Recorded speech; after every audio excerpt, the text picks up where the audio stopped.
Podem fer una altra lectura del 27 de setembre. Quina? L'independentisme va guanyar àmpliament i per majoria absoluta del Parlament les eleccions, cert, però va perdre el plebiscit perquè no té el 50,1% dels vots. Doncs no es pot fer aquesta lectura. Per què? A criteri meu. Perquè recordi, això ho vaig repetir, no sé si 10, 100 o potser fins i tot 1000 vegades abans de les eleccions, perquè m'ho preguntaven contínuament, jo vaig dir, escolteu, si volen que comptem vots i que per tant sigui un plebiscit pur, que ens deixin fer un referèndum una vegada per totes. Que en els referèndums es compten vots, es compten sís i es compten nos. Però com que no ens deixen més remei, ni cap altra via, que comptar diputats i diputades i fer-ho a través d'unes eleccions, per resoldre la qüestió fonamental que hi ha en aquest país de si hem de tirar cap a l'estat català independent o no, doncs escolti'm, en les eleccions es compten diputats i diputades. També és cert, ja li dic jo mateix, i no ho dic jo sola, ho dic jo, i ho diu molta gent de Junts pel Sí, i ho diu la CUP, que no havent passat del 50% dels vots, no podem culminar aquest procés. Però que no el puguem culminar no vol dir que no es pugui iniciar tot aquest procés i portar-lo fins a un punt en què a través d'un últim referèndum en algun moment se sàpiga si en aquest país, en les condicions que hi haurà en aquell moment, i hem previst uns 18 mesos aproximadament, puguem tenir la majoria definitiva o no. Aquest mandat sí que el tenim. I jo com a president, que des del primer dia vaig actuar prenent decisions, com vostè sap, no fàcils, escoltant el que passava en el carrer, amb les grans manifestacions, escoltant a la gent, etc., i posant les urnes. I si un president posa les urnes i després no fa cas del mandat de les urnes, llavors sí que ha de plegar. Aleshores sí que ha de plegar. Pensi una cosa, és més important, senyor Cuní, el que no diu que no pas el que diu. Ara li posaré uns quants exemples. Anem a l'ideari de la CUP, no? Que és el que vostè m'està preguntant, no? Vostè ha llegit algun punt d'aquella declaració aprovada pel Parlament de Catalunya que va fer tant enrenou que digui que s'ha de sortir de la Unió Europea?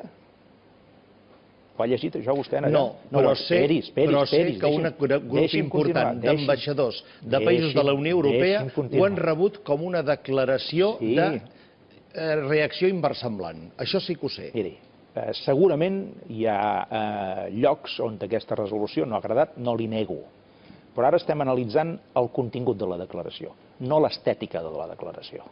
Perquè en aquest país ens perdem gairebé sempre per l'estètica i ens oblidem gairebé sempre dels continguts reals. Jo li parlo de continguts, no de si és més bonic o és menys bonic. De continguts. Diu la resolució que sortirem de la UE que és una norma bàsica de la CUP? Oi que no ho diu? No, esperi un moment. Diu la resolució del Parlament que sortirem de l'euro, que és un altre punt programàtic de la CUP? Tampoc ho diu. Diu la declaració que hi haurà una declaració unilateral d'independència, que per cert és el que preocupava més en aquestes ambaixades que vostè diu, en aquestes cancelleries, a part important dels sectors econòmics, etc. Ho diu la resolució? No ho diu. En canvi, diu la resolució que es negociarà amb l'estat espanyol i amb la Unió Europea? Cosa que, per cert, no era precisament l'ideari inicial de la CUP. Això sí que ho diu. I diu pactar vol dir desobeir, no ens enganyem. No, senyor, no necessàriament. No necessàriament. Miri, què vol dir desobeir? Per exemple, li posaré un cas concret, no? Que tots recordarem, aquest va ser sonat el 9 de novembre de l'any passat, del 2014. Segons l'estat espanyol, jo vaig desobeir. I la vicepresidenta del moment, la Joana Ortega, també va desobeir. I la consellera d'Ensenyament, la Irene Rigau, també va desobeir. Oi que és així? I prova de que, segons ells, varen desobeir, estem encausats per la via penal i ens intenten enforquillar, deixi'm utilitzar un llenguatge col·loquial, ens intenten enforquillar a base d'inhabilitar-nos o, eventualment, de ficar-nos a la presó. Poca broma, no estem parlant de fer pessigolles, estem parlant d'enforquillar-nos. Per tant, segons l'estat espanyol, vàrem desobeir. Segons la població catalana, vàrem desobeir. Segons els 2.350.000 persones que van anar aquell dia i els dies següents a posar la seva papereta a la urna, vàrem desobeir. I segons tota aquella gent a Catalunya que diria que no a la independència i que mereixen exactament el mateix respecte que els que diem que sí, i que diuen que s'ha de fer un referèndum en aquest país, encara que ells dirien que no, tots aquests pensen que vam desobeir? Per tant, això de la desobediència, senyor Cuní, doncs depèn. Depèn de com tu miris. Ara, si vostè el que em diu, que això ens ho diu molta gent, vostès tenen com a norma saltar-se el marc legal? No. I prova d'això és que a hores d'ara no ens l'hem saltat ni un sol cop. Li diré més, se l'ha saltat més el govern espanyol, que presumeix sempre de marcs legals, que no pas el govern de Catalunya presidit per mi. Molt bé. Més ells que nosaltres. Per tant, que no se'n jutgi per suposades intencions de no sé què, que es jutgi sobre fets reals un cop més. I els fets reals són els que són. Vostè em dirà, escolti'm, però aquesta resolució del Parlament acaba dient que el Tribunal Constitucional, per exemple, no té legitimitat a Catalunya. Preguntem al poble de Catalunya quina legitimitat li donen al Tribunal Constitucional després de la sentència del Tribunal, d'aquest mateix Tribunal de juny del 2010. No n'hi dona cap, senyor Cuní. La majoria de la gent d'aquest país ja no li dona cap legitimitat. Per tant, que el Parlament faci una declaració política en aquest sentit, dient, escolti'm, iniciem el procés. Iniciem el procés. Considerem que el Tribunal Constitucional, després d'aquella sentència, no té legitimitat a Catalunya. Les normes del Parlament de Catalunya en l'àmbit social, per ajudar la gent que ho passa malament, la més vulnerable i la que més ho necessita, són normes d'obligat compliment per part del govern de Catalunya. Doncs, escolti'm, després d'un mandat a favor de la independència en el Parlament de Catalunya, sortit de les urnes amb 4 milions de vots, el Parlament ha de fer alguna cosa, No pot quedar-se contemplant les musaranyes. Perquè això es pagui, si no hi ha prous diners, que no hi són, com vostè m'ha estat matent ara, que es deixi de pagar el deute. Això no es pot fer. Els hi diuen que no es pot fer? Sí, se'ls hi diu clarament. S'ho empassaran? No es pot fer. És que no és un problema de si s'ho empassen o no. No es tracta de que s'ho empassin. És un problema que encara que ho diguem, no ho podrem fer. Sap per què? Entre d'altres coses. Primer, perquè els deutes són deutes. Desgraciadament ho sabem, en sentit contrari, perquè se'ns deu un munt de diners des de Madrid que no ens paguen, des de fa 4 o 5 anys. I ja no li parlo del dèficit fiscal, que ja és una altra història, no? Però després hi ha una altra... No és només perquè els deutes són els deutes, no? Sinó perquè qui recapta els diners que gasta la Generalitat de Catalunya o que inverteix la Generalitat de Catalunya? Els recaptem nosaltres? Som els amos de la caixa nosaltres? Oi que no? És l'estat espanyol, no? És el Ministeri d'Hisenda. Doncs escolti'm, com que són ells els que recapten els diners, la cosa funciona de la següent manera. Ells recapten els diners. Hi ha una llei que t'obliga a pagar amb una sèrie de prioritats. Una de les primeres prioritats és el deute. I si tu no el pagues, ells et deixen de transferir els diners i ho paguen ells per compte teva. Això funciona així.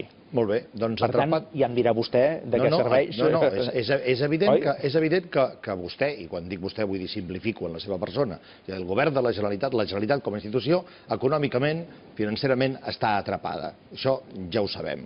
Com se surt? Li agraeixo l'expressió tan amable. No és veritat? Està ofegada. Bé, molt bé, però està ofegada... Posem-hi una mica d'humor. No, perfecte. És que crec que són compatibles les dues paraules. Està ofegada perquè no té... però atrapada perquè tampoc té marge. Té tota la raó. Està atrapada i ofegada. Les dues coses. Són això. Un pot estar ofegat, però diu, però no estic atrapat i negocio i em moc i me'n vaig a veure si algun veí em deixa alguna cosa. Tampoc no els deixen en els mercats. Per tant, també estan atrapats en aquest sentit. Exacte. Els instruments, ni la capacitat legal, ni els recursos per abordar aquests temes vol dir que depèn d'un altre, perquè aquests temes hi són sempre. Per tant, o els decideix vostè o els decidirà un altre per compte seva. I la batalla d'aquest país en aquest moment, i això ho compartim, és que ha arribat un punt en què ja ens hem cansat de que tot això ho decideixin uns altres, perquè considerem que ho decideixen en sentit contrari en els nostres interessos i drets col·lectius. Per tant, el que volem és que tot això que ens ha decidit l'estat espanyol durant moltes dècades, ara ho puguin decidir les institucions catalanes i que siguin jutjades aquestes institucions en el futur si ho fan bé o ho fan malament. I com que això ho compartim, no estem atrapats. Estem, diguem-ne, il·lusionats i sobretot molt compromesos en poder fer un canvi estructural a nivell de país i deixar-lo de tal manera que quan la gent en aquest país vagi a votar en el futur, si un dia la CUP té majoria en el Parlament de Catalunya per aplicar el seu programa, el puguin aplicar, si té majoria, que jo espero que no la tinguin, però si la tingués, que la puguin aplicar perquè fins i tot la CUP tingui els instruments que ara no tindria si arribessin al govern. I li dic la CUP, o qualsevol altre partit polític d'aquest país, que aspirés també a la Catalunya del futur, amb els instruments a la nostra mà, a decidir aquestes coses. Ara hi ha una campanya de les eleccions espanyoles, el 20 de desembre, no? Estem en plena campanya. encara que no en parlem d'això, però vaja, ara en parlem. Suposo que en parlarem. Doncs estem en plena campanya. Quan es presenten els partits a Madrid, cadascú pot defensar el seu programa sobre totes aquestes coses. La dació en pagament, la factura energètica,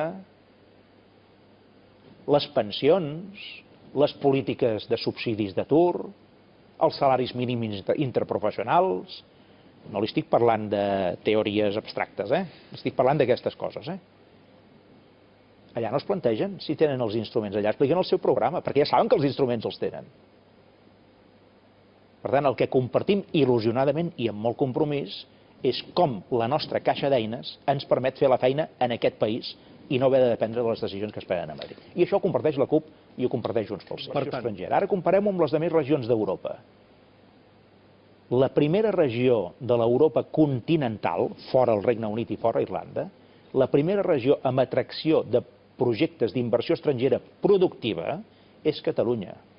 I miri que en l'Europa continental de regions n'hi ha un munt, Hi ha totes les Alemanyes, hi ha Holanda, hi ha Àustria, hi ha tot França, hi ha tot Itàlia, hi ha tota la resta d'Espanya, entre d'altres. Segons el Financial Times, la regió més atractiva per la inversió estrangera productiva en aquests darrers 2-3 anys ha sigut Catalunya.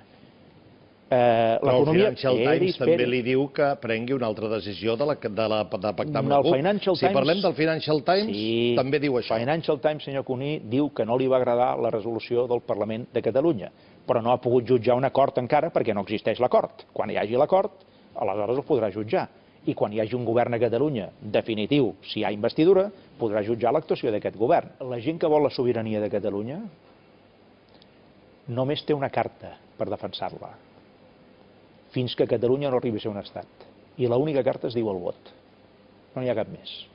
L'Estat, per intentar enfonsar això, té tribunals, Tribunal Constitucional, fiscals, policies, el control de la caixa, el poder financer, les relacions internacionals.